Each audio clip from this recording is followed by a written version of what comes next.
Do you know what Steve Jobs, Jeff Bezos, and Larry Page have in common? The obvious part is that each of them built a huge IT company that you use every day. The less obvious part that all three started their companies with someone else's money. Jobs was given money by Mike Markula. Bezos got $245,000 from his parents. And Larry Page was given money by Andy Bechtolsheim, who dropped by for 15 minutes on his way to work. The funny part is that he wrote a check way to a company called Google, which at that moment did not exist at all. All three built giants, and each depended on somebody giving him money at the right moment to get started. That is how it used to work. To build an IT company, you needed funds, you needed to hire lawyers, programmers, and God knows who else. Back then, a lot of people opened a garage, counted how much it would cost, and closed it again. But our situation is different. You and I live in a fairly unique moment. Today, to create an IT company, you do not need hundreds of thousands of dollars. You need only 20. In this video, I am going to teach you how to create your own company with AI agents from scratch. We will go through how to replace expensive employees with agents, where to get them, and how to actually get results out of them. And what is such a company even capable of? Let's go. I will start this video with the most important thing, why you should do this at all. For that, I have three people. The first one is a Dutch developer called Pieter Levels. In February 2025, he sat down and made a multiplayer browser flight simulator. You open a link, you are flying a plane, and other people are flying next to you. He put the working prototype together in about 3 hours. AI wrote most of it. He described what he wanted, and the AI produced the code. The shaders, the interface, the data model, even placeholders instead of artwork. 17 days later, that game was making $87,000 a month. That is $1 million a year from a weekend project, from one person. A year later, it is still holding somewhere around $90,000 a month. He sells sponsor slots, planes with brand logos on them, billboards hanging in the sky, and all of that came from a couple of hours. Next on our list is Meir Shlomo. 6 months, $80 million. Meir made a product called Base 44. It let you describe an app in plain words and get a working app back, and all of that from one person, without a single dollar of investment. 3 weeks after launch, the product was making $1 million a year. 6 months after launch, Wix bought it for $80 million in cash. He was 31 years old. The product had more than 400,000 users. And since it kept growing after the deal, the number went up. And according to the press, with the milestone payments included, his total share is heading towards 180 million. And the last person on our list, the one who created the fastest software company in history, is Anton Osika. Together with Fabian Hedden, he made Lovable in Sweden. Same category. You describe a website or an app, and the AI builds it. In 8 months, they crossed $100 million in annual recurring revenue. Faster than Cursor. Faster than OpenAI did it. Faster than any software company in all of history. They raised $200 million at a valuation of $1.8 billion, which made them the fastest unicorn in Europe. 4 months after that, the revenue doubled again to $200 million a year. Here's what I want you to notice beyond the money, the timelines. 17 days, 6 months, 8 months. Every one of those numbers used to be impossible. A team of 10 people needed 8 months for what Levels did in one evening. That gap between what a person could build before and what a person can build now is the whole opportunity. And it will not stay open forever because everyone is walking into it right now. Every one of them got there by making AI work as a system that builds while they sleep, far beyond politely asking ChatGPT for something. That system has a name, an AI agent. So what are these magical agents that make millions? If you watched my previous video, you already know this. I explained it in detail there. So go and watch it. I know most of you are too lazy to click a link, so I will tell you the short version. An AI agent is a model that can use tools and works in a loop until the task is finished. Everything else is detail. Here is how it is built. On its own, the model is a text predictor in a box. It has no hands. It cannot open a file, run a command, or look at a web page. You give it words, it predicts the next words, and that is where its physical abilities end. The tools are the hands. A terminal, a browser, your files, your apps. And the loop is what turns those first two things into an employee instead of a primitive chat window. The agent can interact with the world. Think about which step to take next based on that. Take the step. Look at whether it worked, and repeat until it is done. That loop separates an agent from a chatbot. Model size and clever talk do not create the distinction. Anthropic themselves, in their engineering article about building effective agents, separate two things. A workflow is a system where the model and the tools move through steps that a human wrote in advance. Step 1, then 2, then 3, the same way every time. And an agent is a system where the model runs its own process, decides for itself which tools to take and in what order, and keeps control of how the task gets done. The difference is simple. In a workflow, you wrote the route, and to an agent, you only name the destination. But we will go further than that. We will build several specialists, each with their own job description, passing work to each other down a chain instead of relying on one agent that does everything. A proper IT AI company. "Hey Jarvis, bring me a coffee." And this idea has already been tested with numbers. Anthropic published their internal measurements from a research system where one lead agent breaks a task into pieces and hands each piece to a specialist sub-agent, all working in parallel. So, against a single agent running on their most powerful model, on exactly the same tasks, the team of specialists gave a result that was 90% better. The only downside of a system like that is that it eats a ton of tokens, which is of course paid back by the quality and by the context of the task. Or if you know how to make a practically infinite number of tokens. If you want a video on that topic, write in the comments to infinity and beyond. We will cringe together, like in Toy Story. Since specialists beat generalists, the next logical step is obvious. You have to write yourself some specialists. I tried, and the attempt went badly. A good agent description goes far beyond a paragraph of text or a couple of phrases like, "You are an experienced designer." It is a role, a working method, a set of standards, a list of what this agent will refuse to do, and a description of what finished work looks like in its discipline. For a front-end specialist, that means you personally need to understand what separates good front-end work from bad front-end work in enough detail to write it down in words. You need exact signs that distinguish nice from not nice, rather than the instruction, "Make it look nice." Realistically, that is a full working day per agent, and the quality of the result runs into the limits of your own knowledge in that field. Personally, I can write a decent content specialist. That is my job after all. I also have a master's degree in cybersecurity, so I could write something like a programmer as well. I know what matters there and what does not. But ask me to write the standards for a back-end architect for websites, and I will hand you something that sounds very correct and is completely useless, because I am not a back-end architect. If you are an expert in all of them, then great, write them. And more than that, put them on GitHub and sell them.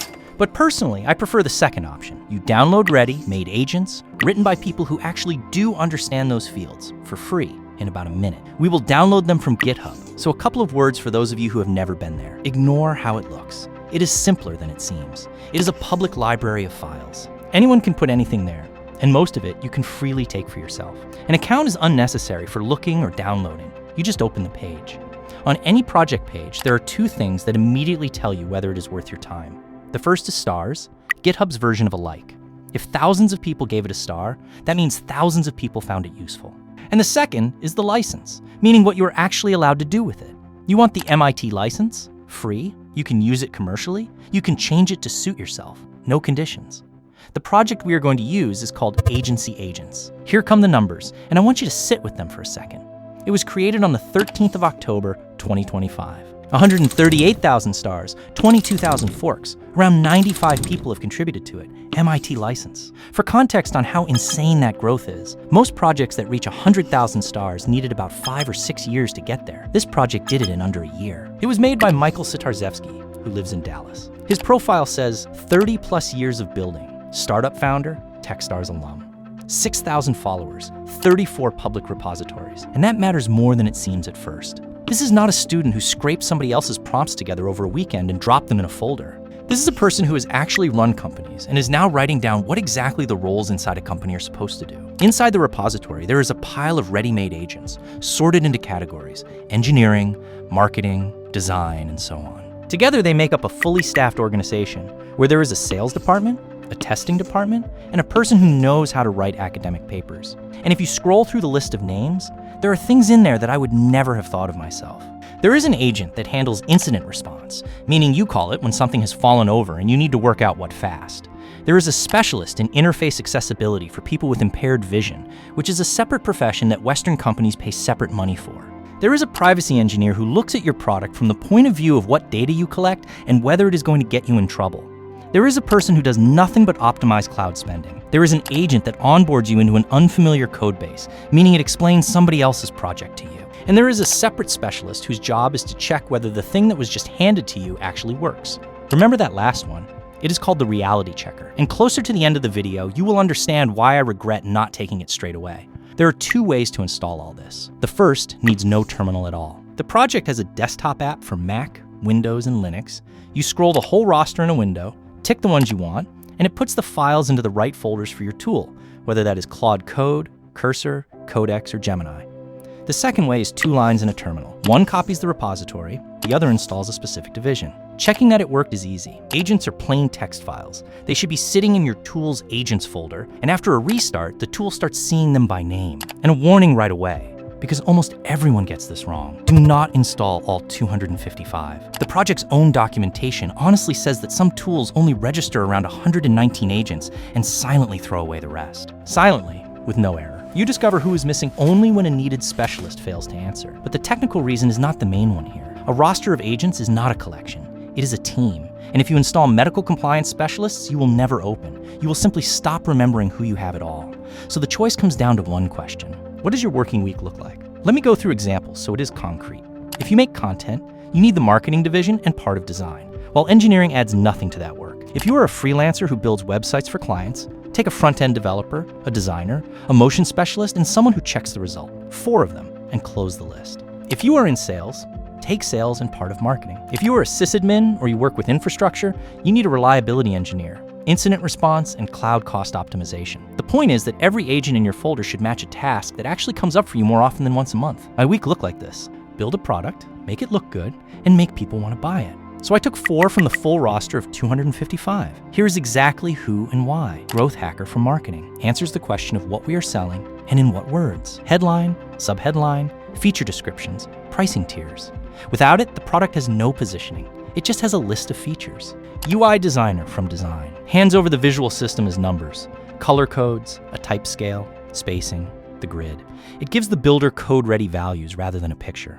Whimsy Injector, also design, the motion specialist. What animates? How exactly? With what durations? This is what separates a living page from a dead one, and it is a separate profession. UX architect, the builder. Takes the 3 previous documents and writes the working file. The order matters more than the roster. The first 3 go in parallel, because text, color, and motion do not depend on each other. The builder goes last, because it depends on all 3. That is the layout of a normal studio. I just copied it. I gave the brief in 1 sentence. Build a small web product that does one useful thing, works entirely in the browser, and looks like something people would pay for. A free tier and then a price. I did not say what the product should be. I did not pick a color. I did not write a single headline on purpose. 1.5 minutes on the clock, and here is what came back. Growth Hacker handed over finished text. Headline, subheadline, 5 feature descriptions, 2 pricing tiers with bullet points.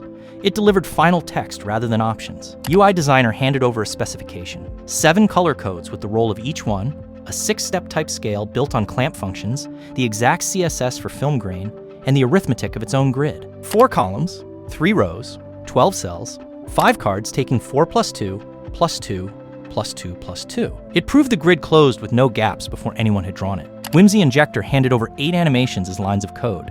Element, trigger, duration, easing curve, stagger. Plus the reasoning behind the numbers, and this is the interesting part. For the first screen, it chose 384 tiles, because under 300 reads, like falling blocks, and over 600 reads, like noise and phones, start dropping frames. The builder turned 3 documents into 1 file. Before I show you the result, 4 rules for how to actually give an agent a task. I promised this at the start, and it is the most practical part. First, a result instead of an action. Make me a landing page is an action. It has no finish line. Make a page that leads a person to 1 button, and I have to be able to check it on my own machine before publishing as a result. You set the finish line, otherwise the agent will invent it. Second, constraints. Do not install anything without asking. Do not touch files outside this folder. Do not publish anything. Every time an agent does something annoying, that becomes a permanent rule in your next command. Third, the shape of the output. This is where most tasks fall apart. The work is done perfectly and handed over in a form you cannot use. If you cannot describe the shape of the result in 1 sentence, you do not know what you want yet. Fourth, what to do when it gets stuck. 1 line. If something important is unclear, stop and ask me 1 question instead of guessing. Without it, a stuck agent will keep trying forever, and the trick that is worth more than all 4 put together. Say what result you need and ask the agent to interview you. It will pull out the things you would have forgotten to write down. Now the result. Meet Kilo. The problem it solves is boring, and that is a good thing. Images on the internet are about 4 times heavier than they need to be. The tools that fix that want an account, a subscription, or an upload to somebody else's server. Kilo does it in the browser. You drop files in, you get them back 80, 90% lighter, and nothing goes anywhere. Close the tab, and any remaining trace stays only on your own machine. That privacy is the actual sales argument, because every competitor uploads your photos to a stranger's computer. The first screen. The photograph is made of all 384 tiles, each one drawn separately, 60 times a second. They fly in, they assemble into a frame, the frame holds, Then it quantises into 4x4 blocks like a JPEG falling apart and contracts into a dense square 182 pixels wide. The counter next to it drops from 4.86 megabytes to 214 kilobytes. The whole value of the product is shown as a physical event, before the first word has been read. The second screen is already a direct argument with the competition. 2 frames, 1 photograph, and under them the file size falling as you scroll, down to 214 kilobytes, 96% smaller. Both frames weigh the same. The left one, labeled Most Tools, goes through 5 stages: untouched, softened, smeared, blocky, ruined. The right one does not change at all. It is drawn once at full resolution. The file sizes match, while only the right photograph stays intact. Then the tool itself, 4 tabs on one drop zone: compress, format, and quality. Lighter files on the way out. The formats are checked against your browser when the page loads, and unsupported ones are not shown. No dead buttons. Resize. 5 presets: square, story, 16 by 9, a long edge cap, half size. For the fixed shapes, you also choose crop or fit inside. Background removal, a flood fill from the edges inwards by color tolerance, and a transparent PNG on the way out. The feature relies on the stated flood fill rather than a neural network because offline browser segmentation is unavailable, so it works on plain backgrounds. An agent that oversells its abilities makes a product that gets refunded. Palette, the dominant colors of an image as hex codes, click to copy, plus a downloadable sheet. At the bottom, there is a running total of what you have saved this session. Functionally useless, psychologically the best element on the page. All of that is one file, 2,200 lines, no frameworks, no build step, no server. Open it and it works. One evening. And now let me show you what you get when there is no company. A few months ago, I made a service called Ping Pilot. It watches your websites. Once a minute, it pings an address, records whether it answered and in how many milliseconds, and turns that into a public status page you can hand to your customers. No sign up. And here is the important part. Functionally, it is stronger than Kilo. There is a real server, a database, a check scheduler, and tests that pass. Kilo next to it is a toy in 2,000 lines. Products can work without agents. The point is something else. Look at its landing page. White background, a purple-blue accent, 3 cards with icons and little circles, a big block at the bottom with a gradient from purple to purple. 3 pricing tiers in a row, the middle one highlighted with a most popular badge. Centered headline, gray subheadline. That is exactly what I showed you a moment ago, as the result of working without specialists. Identical. I myself, by hand, over several days, arrived at precisely the average that a model produces by default when nobody has told it who it is. And I have proof that I fought against it. In the project folder, there is a history of landing page versions. 2, 3, 4, plus a separate before and after folder, plus a final attempt to rewrite the whole thing in a dark premium theme with a 3-dimensional animation. 5 rounds. 5 times I looked at the result, said not this, and asked for a redo. And every time I got the same structure back, just in different colors, because I kept changing the picture while leaving the person making it unchanged. There is a second difference too, a technical one, and it is telling. The signature animation on the final version of Ping Pilot loads from the internet, from a third-party library. No connection, no animation. The page just shows a gradient. With Kilo, the whole animation sits next to the file, and it works off a USB stick on a plane. The difference is not in skill. It is in the fact that this thought occurred to the motion specialist on its own, and it did not occur to me. And the third difference, the most expensive one. Ping Pilot is 2 separate things. A landing page that talks about the product, and an app running somewhere else. A person reads the page and then has to go somewhere to try it. With Kilo, the page is the product. You scroll and you are already using it. That decision was not mine. It is a consequence of the brief being read by a positioning specialist rather than a generalist. Let me put them side by the numbers. It is clearer that way. Ping Pilot. 1 landing page at 994 lines, separately an app of 500 plus lines across 4 files, separately another interface page and a style sheet, an external dependency for the animation, plus a folder with 15 screenshots of versions, which is the history of my attempts. 5 landing page iterations. Working time stretched across several days. Kilo. 2 code files, 2,200 lines, 0 external dependencies for the animation, 1 iteration to a working version, and 1 more to add features. The page is the product.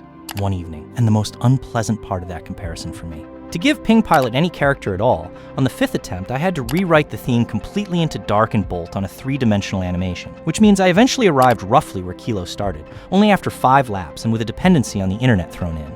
The motion specialist handed me a solution like that in its very first answer, along with the reasoning for that exact tile count. Add the 3 things together. The default design survived all 5 rounds, a key feature that depends on the internet. and a gap between the promise and the product.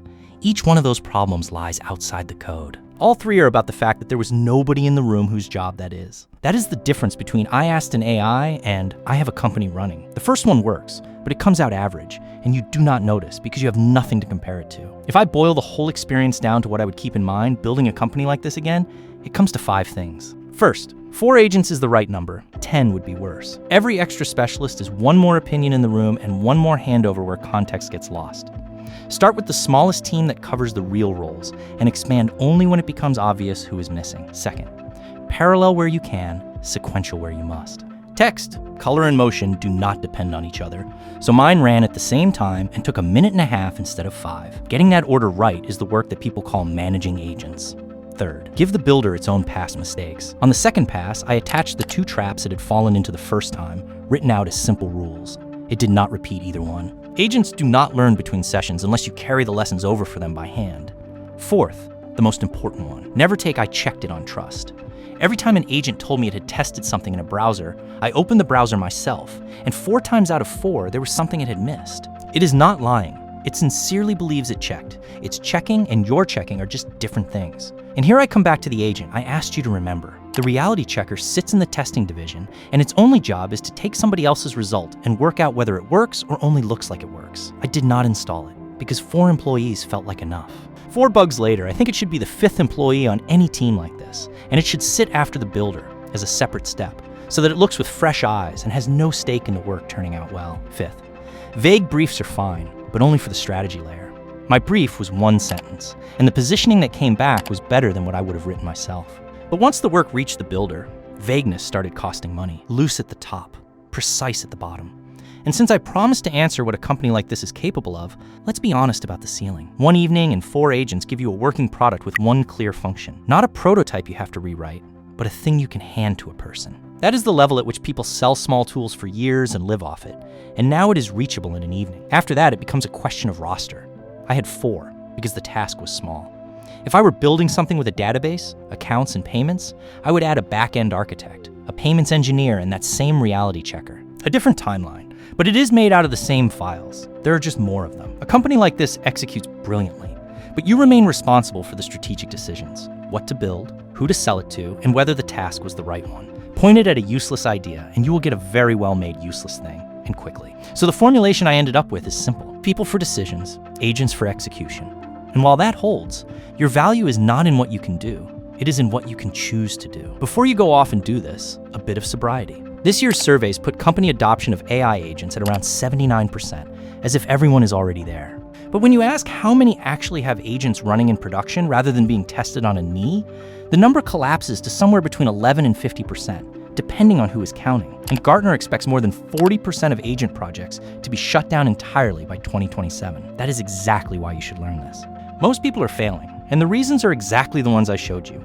No structure, no specialists, no checking, and the brief left vague in the wrong place. The gap between I use AI and I have agents running is exactly where the money is right now. It is closing, but it is not closed. Let me put it all together. An agent is a model with tools, running in a loop. A specialist agent is the same thing, plus a written identity.